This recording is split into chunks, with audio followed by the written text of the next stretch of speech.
But it is truly Palm Sunday. It's a wonderful, great time in the church. Folks have sometimes referred to it as dress rehearsal for Easter because it is big, it's joyous, it's good. It's waves, hosannas, and palms, and kids, and all kinds of fun music and great song.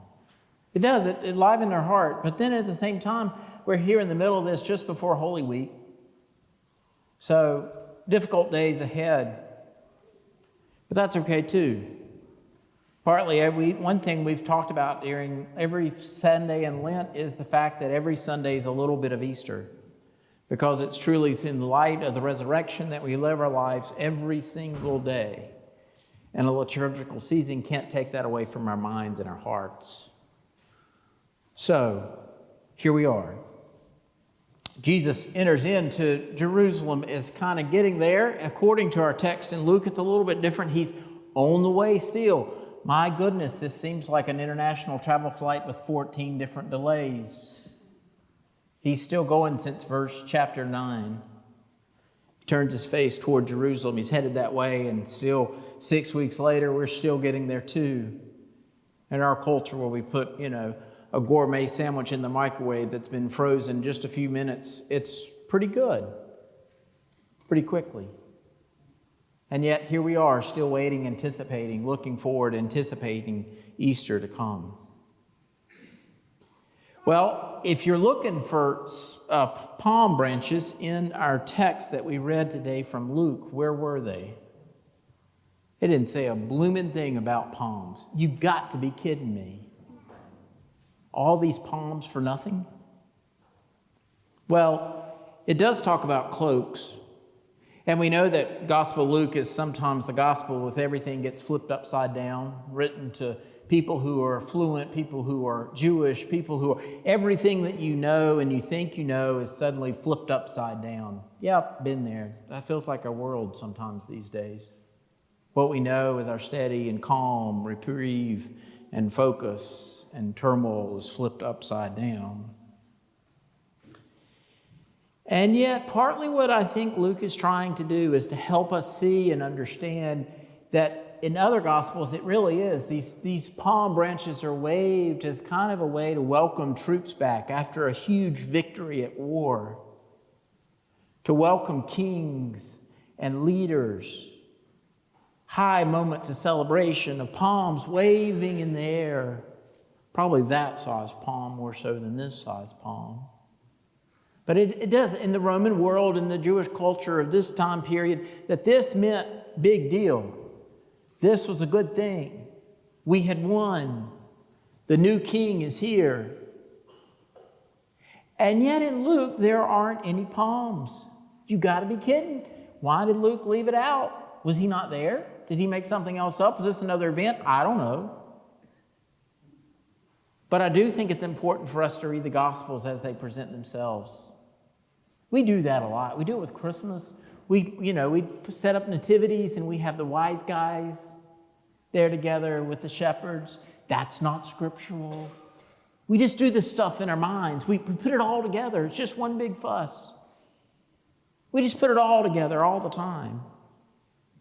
And yet in this gospel, it talks about the disciples very clearly, one, laying their cloaks down and putting their cloaks on the beast, and Jesus riding in on a donkey.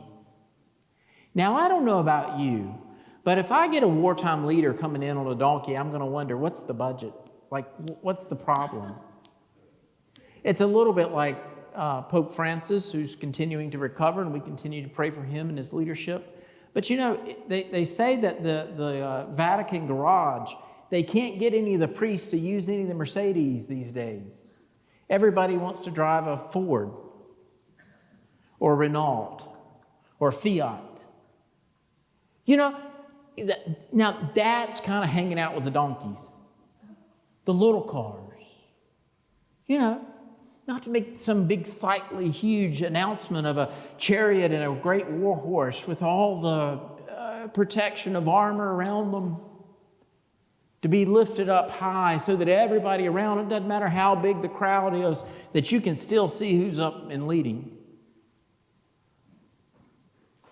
But there's a young colt a donkey, that Jesus tells the disciples to go get. And they said, if anybody asks what it is, say that the Lord has need of it. Now, some commentators have suggested, and I'll admit I didn't go looking, digging through the Greek, but I think it's important for us to look at, that the same Lord in Greek is used for the owner of the colt and for Jesus. Interesting. So the one that's in charge of the colt is really, the colt is needed by the one that's in charge, one that's the true Lord. It's not this kind of anticipation. Part of what I think the Gospel of Luke is trying to portray here is to make sure that we know, especially as we head toward Holy Week, that Jesus is already King of the world. He's not coming into this kingdom. He's already there. It's already announced. It's just finally that his disciples, those who've gathered around, who are spreading their cloaks on the path, finally realize it and are saying it out loud.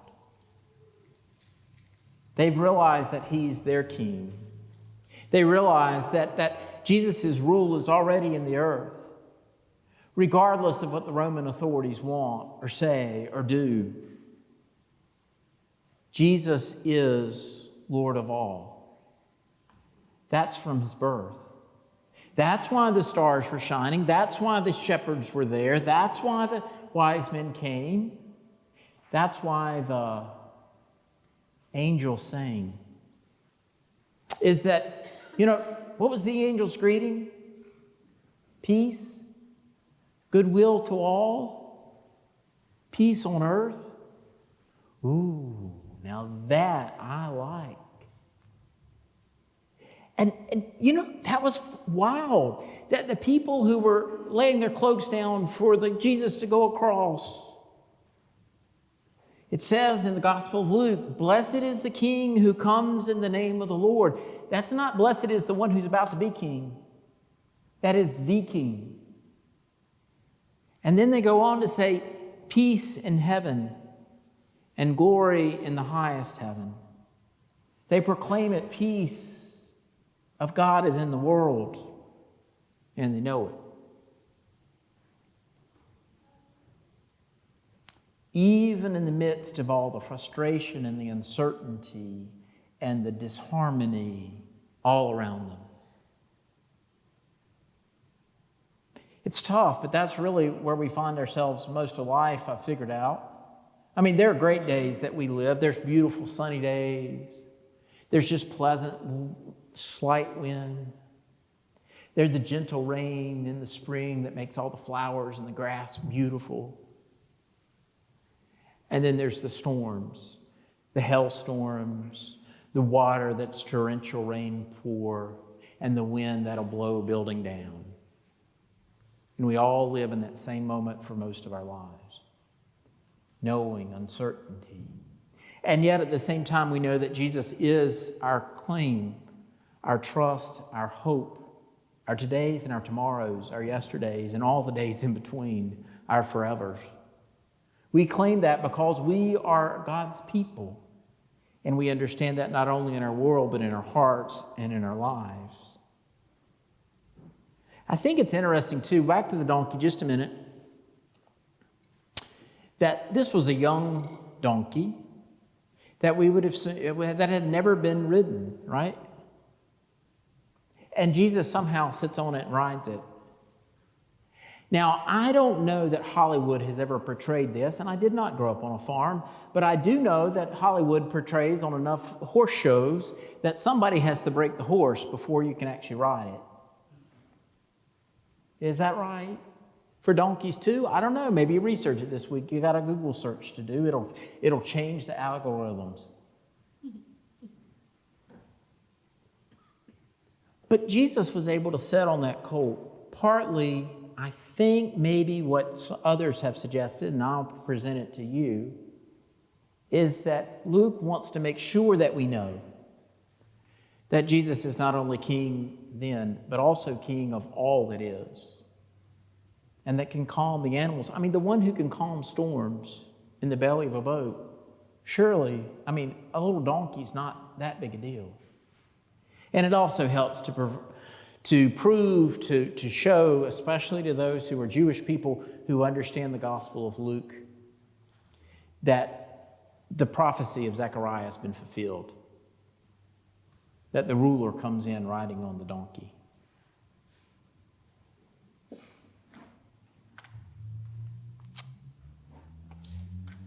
We do live in this tension. Sometimes when we preach this gospel on Palms, Passion Sunday, when we preach on Palm Sunday, not necessarily this gospel, but we show that the Roman authorities are on one side of the city and that just Jesus' disciples are on the other side, and there's this huge clash that's coming, it's made for TV.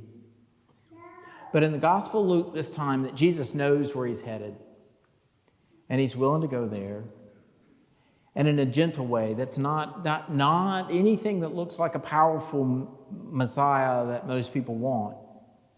But in a gentle way, he continues on the journey toward Jerusalem. Our lives continue on in a new path, in a different path.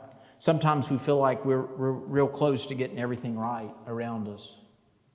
And sometimes it feels like the whole world's just falling apart.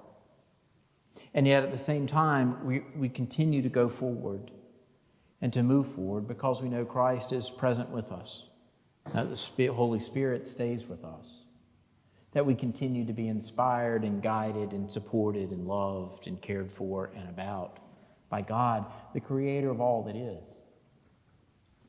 So this season, we add our thoughts, our prayers, our hopes, our dreams with this Christ who comes into Jerusalem in the days ahead and who's willing to suffer on our behalf to be able to show us the trueness and the ability of God through the power of the resurrection that awaits us to be celebrated on Easter. Elisa Simmons asked a question, and I'll end here. Landy Garrett's out. Can Jesus depend on you to be a Christ bearer in spaces where crucifixion will overshadow celebration? All glory, power, and honor be to the one who was, who is, and who